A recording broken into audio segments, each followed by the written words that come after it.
श्रोताओं नमस्कार, स्वागत करते हैं आपका इस भेंट वार्ता में। हम सभी जानते हैं कि आज 24 मार्च है और 24 मार्च को पूरी दुनिया में हम विश्व टीबी दिवस के रूप में मनाते हैं। बेहद खास दिन है क्योंकि हम सभी जानते हैं कहीं न कहीं हमारे आसपास टीबी के मरीज हमने देखे होंगे। तो टीबी की भयावहता क्या होती है, कितना गंभीर रोग ये होता है, हम सभी जानते हैं। लेकिन इसके बारे में और विस्तार से बातचीत करने के लिए हमारे साथ आज हमारे स्टूडियो में बेहद खास मेहमान उपस्थित हैं। आपका हम परिचय करवा दें। आप हैं डॉक्टर तलहा साद, आप एसोसिएट प्रोफेसर हैं और साथ ही साथ आप विभागाध्यक्ष हैं टीबी एवं चेस्ट रोग विभाग, बुंदेलखंड गवर्नमेंट मेडिकल कॉलेज सागर में। आपका बहुत बहुत स्वागत है। धन्यवाद। डॉक्टर साहब, जैसा कि हमने पहले बताया कि हर आदमी कहीं न कहीं जानता है कि टीबी क्या समस्या है। ये बीमारी जो है बहुत पहले से हमारे देश में और पूरी दुनिया में ये बीमारी है,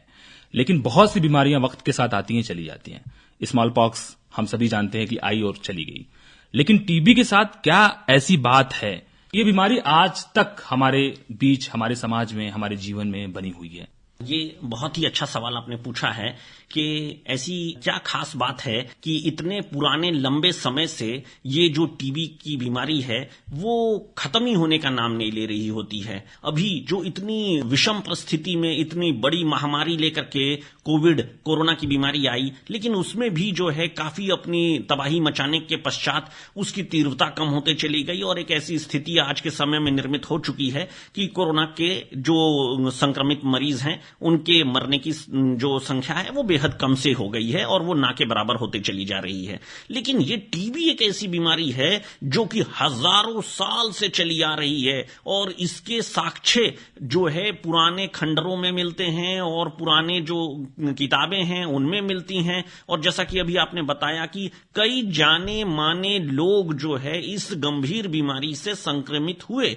और उन्हें अपनी जान गंवानी पड़ गई। तो ये बेहद जरूरी है हम सभी लोगों के लिए समझने के लिए कि क्या इस परेशानी का राज है, क्या ये वजह है कि ये जो टीबी है वो समय के साथ साथ खत्म ना हो करके और बढ़ते चली जा रही होती है और इसके और जो गंभीर प्रारूप हैं जिसको कि हम संकीर्ण टीबी अथवा मल्टी ड्रग रेजिस्टेंट टीबी कहते हैं, ये सभी समय के साथ साथ और बढ़ते चली जा रही है। इसमें बुनियादी बात जो समझने की है वो टीबी के साथ वो ये है कि टीबी की बीमारी के बारे में हमारा जो समाज है वो एक दोहरा मापदंड मान रखा है। अब इस दोहरे मापदंड का मानने का मतलब क्या है? दोहरे मापदंड का मानने का मतलब ये है कि जैसे ही हमें इस बारे में जानकारी मिल जाती है कि फलाना को टीबी की बीमारी है तो हम उससे बचने की कोशिश करने लग जाते हैं और हम उससे एक बुरा व्यवहार करने लग जाते हैं। ऐसा व्यवहार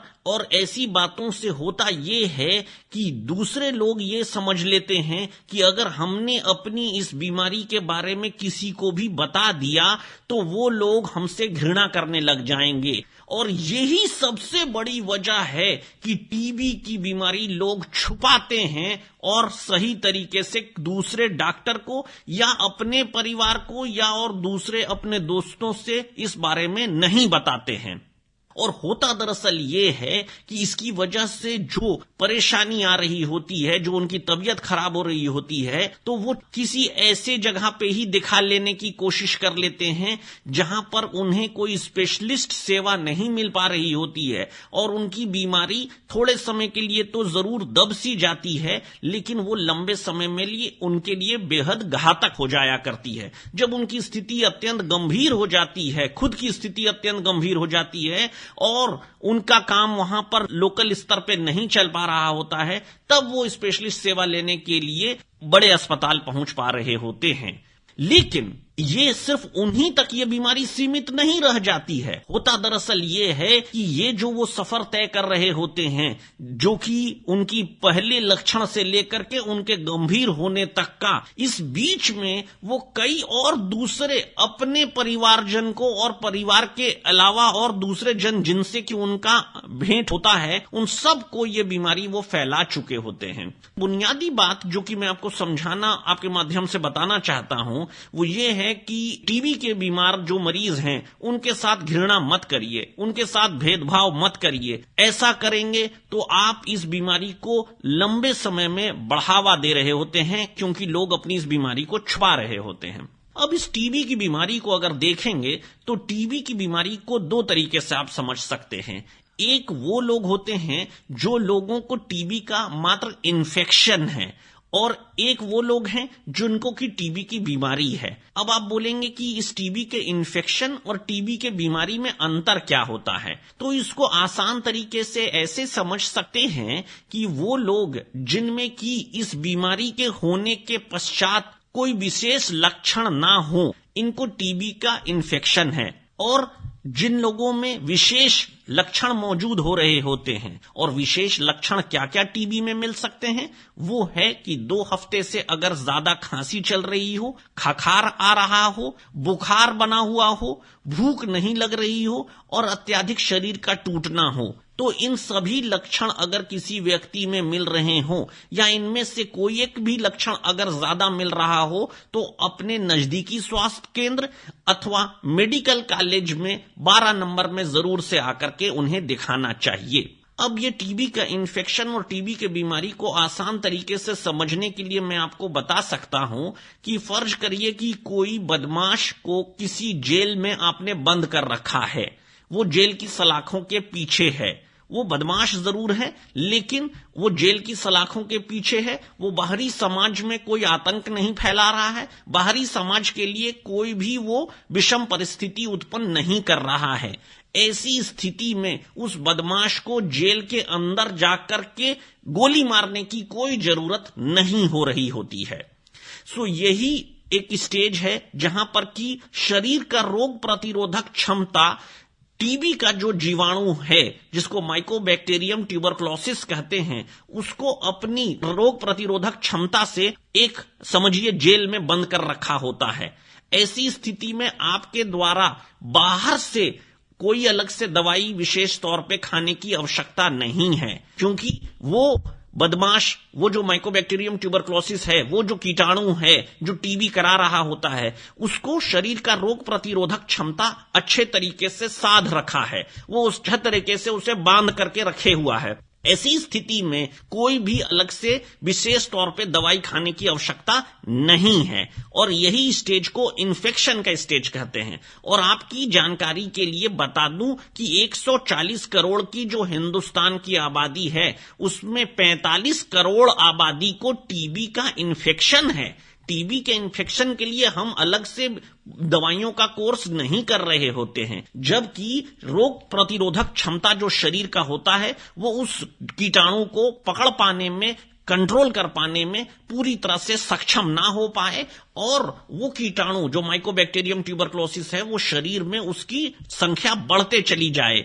और उसकी वजह से विषम परिस्थिति, उसकी वजह से विशेष लक्षण, जैसा कि मैंने आपको बताया कि खांसी 2 हफ्ते से ज्यादा हो जाना, खखार बनना, बुखार बार बार आना, खास करके ये बुखार शाम के समय ज्यादा बढ़ जाना, शरीर का टूटना और भूख ना लगना, ये अगर लक्षण आपको मिलने लग जाएं तो ये बीमारी का स्टेज हो जाता है। और ऐसी स्टेज में आपको दवाइयां जरूर से जरूर खानी चाहिए। जी डॉक्टर साहब, आपने बहुत ही विस्तार से बताया कि टीबी क्या है और टीबी के इन्फेक्शन यानी संक्रमण और बीमारी में क्या अंतर है, कब आपको दवाई लेने की जरूरत पड़ती है, और मरीज के साथ भेदभावपूर्ण व्यवहार बिल्कुल नहीं किया जाना चाहिए। क्योंकि चर्चा अभी दवाइयों की हो रही है, तो किस तरह की दवाइयां मरीज को लेनी पड़ती है, उसकी मियाद क्या होती है, क्या कोर्स करना पड़ता है टीबी जैसे रोग से लड़ने के लिए एक मरीज को। ये अच्छा सवाल है कि टीबी की दवाइयां, लेकिन टीबी की दवाइयों से पहले आपको 2 बातें समझने की जरूरत हो रही होती है। पहली चीज है कि टीबी फेफड़े में जो हो रही होती है, और टीबी फेफड़े के बाहर शरीर के हर एक अंग में हो सकती है। सो होता यह है कि अधिकांश लोग जो हैं उनको ऐसे मन में भावना होती है कि जिनको खांसी आ रही है उन्हीं को सिर्फ टीबी हो सकती है, और जिनको खांसी नहीं आ रही है उनको कैसे टीबी हो सकती है। हमारे पास कई एक मरीज ऐसे आते हैं जिन लोग ये मानने के लिए तैयार ही नहीं हो रहे होते हैं कि हमें टीबी भी हो सकती है। हम तो हट्टे कट्टे हैं, हमने तो यही सुन रखा है और देखा है आज तक कि जो बहुत ही कमजोर पतले से हो रहे होते हैं तो उन्हीं को सिर्फ टीबी हो सकती है। ऐसी बात सही नहीं है। यह बात समझने की जरूरत है कि टीबी मुख्य तौर पे हम 2 प्रकार से उसे समझते हैं। एक टीबी जो फेफड़े में मौजूद होती है, और इस टीबी के लिए आसान दो जांचें हम कर रहे होते हैं। एक तो छाती का एक्सरे के द्वारा हम उसको पता लगाने की कोशिश कर रहे होते हैं और दूसरा खखार की जांच कर रहे होते हैं। खखार की जांच सरकारी अस्पताल में फ्री में उपलब्ध है और आपके घर के नजदीकी स्वास्थ्य केंद्र में भी ये फ्री में उपलब्ध है। इसकी दो जांचें करानी चाहिए। एक, जब आप तुरंत के तुरंत गए हैं अस्पताल, उस समय आपको अपने खखार जमा करनी चाहिए, और दूसरा, जो सुबह सुबह का खखार होता है, वो जो बिना मंजन किए हुए आपका जो खखार जो निकलता है सुबह के समय में, वो खखार के लिए डिबिया आपको लेकर के आनी चाहिए वहां की प्रयोगशाला से, अस्पताल की प्रयोगशाला से, और उसको वहां पर लैब में ले जाकर के वापस जमा करना चाहिए। सो ये हो गई जबकि फेफड़े में संक्रमित टीबी होती है तो। लेकिन आपकी जानकारी के लिए बता दूं कि टीबी दिमाग से लेकर के, आंख से लेकर के, दिल से लेकर के, चर्म से लेकर के, किडनी से लेकर के, लीवर से लेकर के, शरीर के आप कोई भी ऐसा अंग नहीं बोल सकते हैं जिसमें कि टीबी नहीं हो सकती है। टीबी हिंदुस्तान में सबसे बड़ा कारण है बांझपन का, बच्चे नहीं होने का। तो ये जो बांझपन के लिए जो विभिन्न तरह के आईवीएफ और बड़ी बड़ी जो इलाज पद्धति है, उसके पहले हम सभी लोगों में टीबी की दवाई का कोर्स कराना सबसे उचित मानते हैं। तो आप ऐसा बात मान सकते हैं कि टीबी दो प्रकार से हो गई, एक फेफड़े की टीबी और दूसरे फेफड़े से बाहर की टीबी। टीबी जो फेफड़े के अंदर है उसके लिए जांच छाती के एक्सरे और खखार की जांच होती है। लेकिन एक बात यह है कि जो टीबी जो बाहर फेफड़े के बाहर की टीबी होती है उसको 100% स्थापित कर पाना हमेशा संभव नहीं हो पा रहा होता है। सो कई बार आप इस बारे में सोचते ही रह जाते हैं कि क्या हमें टीबी है, क्या हमें टीबी नहीं है, क्या हमें टीबी है, क्या हमें टीबी नहीं है, और इस पशोपेश में आपका लंबा समय गुजर जा रहा होता है और आपकी बीमारी बढ़ जा रही होती है। क्योंकि मैं जिम्मेदारी से आपको बताना चाह रहा हूं कि जो टीबी फेफड़े से बाहर होती है उसको 100% कंफर्म कर पाना हमेशा संभव नहीं हो पा रहा होता है, और उन परिस्थितियों में आपको अपने डॉक्टर साहब पर निर्भर करना होगा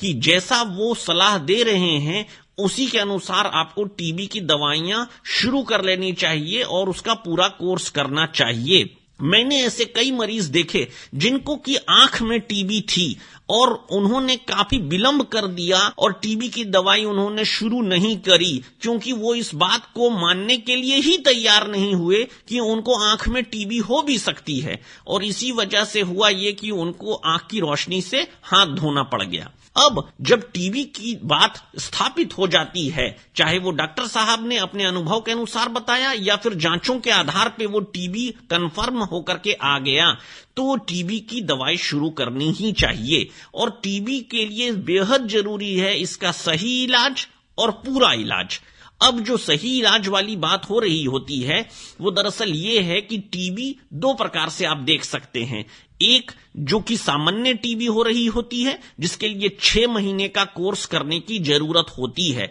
और इसके लिए dots directly observe treatment short course सरकारी अस्पताल से और आपके नजदीकी स्वास्थ्य केंद्र से और मेडिकल कॉलेज सागर में 16 नंबर जो है वहां से आपको इसकी मुफ्त दवाई मिल रही होती है। इसके लिए आप जब भी मेडिकल कॉलेज में जांच करा रहे होते हैं तो 12 नंबर में इसके लिए जांच होती है और 16 नंबर से इसकी मुफ्त की दवाई मिल रही होती है। सो ये डॉट्स की दवाई 6 महीने का कोर्स हो रहा होता है और इसमें आपको हफ्ते हफ्ते के हिसाब से दवाइयां दी जाती हैं। और इसके अच्छी बात यह है कि टीबी की दवाइयां अगर आप नियमित तौर पे खाएंगे तो डीबीटी का अर्थ है डायरेक्ट बेनिफिट ट्रांसफर, मतलब कि भारत सरकार की ऐसी योजना है कि अगर आप दवाइयां ईमानदारी से खा रहे हैं तो 6 महीने का कोर्स करने के साथ ही साथ आपके अकाउंट में, आपके खाते में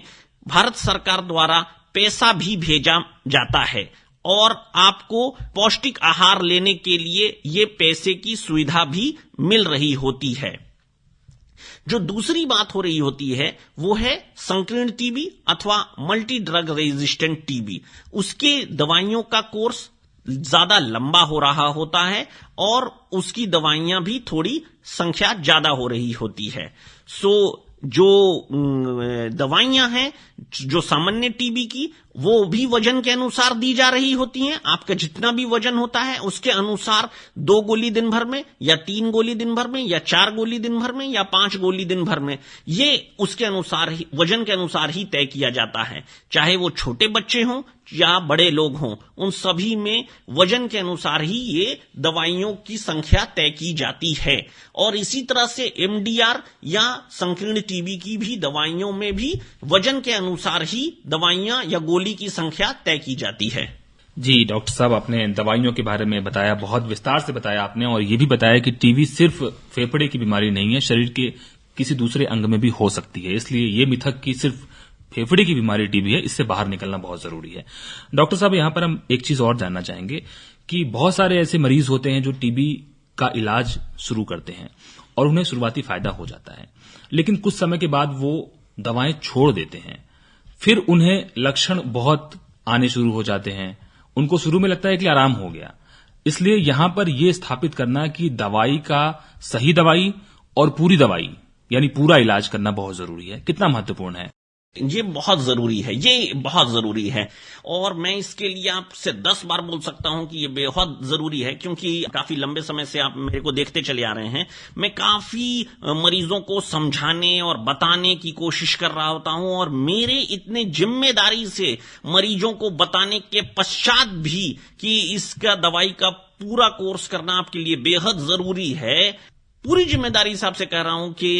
कम से कम 25 से 30% मरीज ऐसे हो जाते हैं जो दवाइयों का अपना कोर्स अधूरा छोड़ देते हैं। ये बहुत ही दुर्भाग्यपूर्ण स्थिति होती है, और इसकी सबसे बड़ी वजह यही है कि जैसे ही आप दवाइयां शुरू करते हैं और आप दवाइयां खाते हैं तो थोड़े समय के बाद आपको आराम सा हो जाता है, और आराम मिलने के बाद आपके मन में ऐसी भावना आ जाती है कि मुझे दवाई खाने की अब क्या जरूरत है, अब तो मैं बहुत ही स्वस्थ हूं, अब मेरे सारे लक्षण, मेरी खांसी जा चुकी है, मेरा बुखार आना बंद हो चुका है, मुझे भूख लगने लगी है, अब मेरा वजन बढ़ चुका है, अब मुझे दवाई खाने की कोई जरूरत नहीं है। बुरी बात यह होती है कि जब किसी मरीज की स्थिति गंभीर रहती है तो आसपास वाले कोई भी उसको कोई सपोर्ट सिस्टम, कोई भी सही रास्ता बताने के लिए तैयार नहीं होता है। लेकिन किसी भी मरीज की स्थिति में अगर सुधार हो जाता है तो हमारे समाज में जो खाली बैठे हुए लोग हैं वो तरह तरह के भ्रामक ज्ञान देने लग जाते हैं, और उनके भ्रामक ज्ञान की वजह से मरीज जो है वो दवाई का कोर्स अधूरा छोड़ देता है। सो आपके माध्यम से मैं आपको सारे मरीज जो सुन रहे श्रोता हैं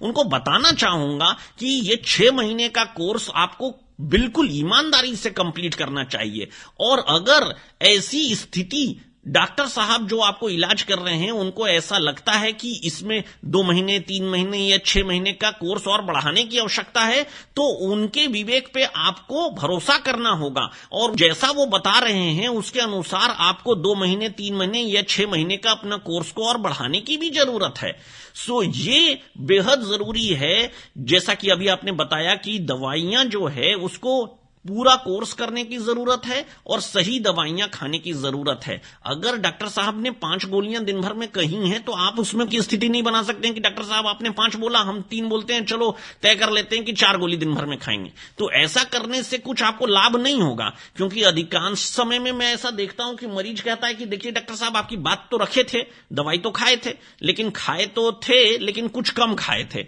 तो भाई कुछ कम खाए थे तो आपको लाभ भी कुछ कम ही होगा और आप अपने जो मंजिल है वहां तक पहुंच नहीं पाएंगे। तो बेहद जरूरी ये बात है कि आपको जो डॉक्टर साहब ने कहा है जैसा कोर्स करने के लिए, पूरा कोर्स जो 6 महीने का कहा है और जो दवाइयां दी हैं वो बेहद जरूरी है खाने की। अब यहां से कुछ और बातें भी होती हैं जिनके की वजह से दवाइयां छूटने का खतरा रहा करता है। बात दरअसल ये है कि वजन के अनुसार दवाइयां बेहद जरूरी है लेना। कई बार ऐसा हो जाता है कि वजन के अनुसार दवाइयां जब नहीं लेते हैं तो उन दवाइयों का साइड इफेक्ट ज्यादा बढ़ जाया करता है। दूसरी नंबर बात यह हो जा रही होती है क्योंकि शरीर कमजोर है और उस स्थिति में डॉक्टर साहब ने आपको दवाई खाने के लिए कहा है, तो आप ये सिर्फ मान करके चल रहे होते हैं कि डॉक्टर साहब ने दवाई खाने के लिए कहा है, हम तो दवाई खा रहे हैं, और हम दवाई खा रहे हैं तो देखिए डॉक्टर साहब हमारे को तो 50 और प्रॉब्लम हो गई, जैसे हमें उल्टी आने लग गई, हमारे शरीर में तो दाने उभर करके आ गए हैं, हमारे शरीर में तो खुजली होने लग गई है, डॉक्टर साहब ये दवाई तो गर्म कर रही है।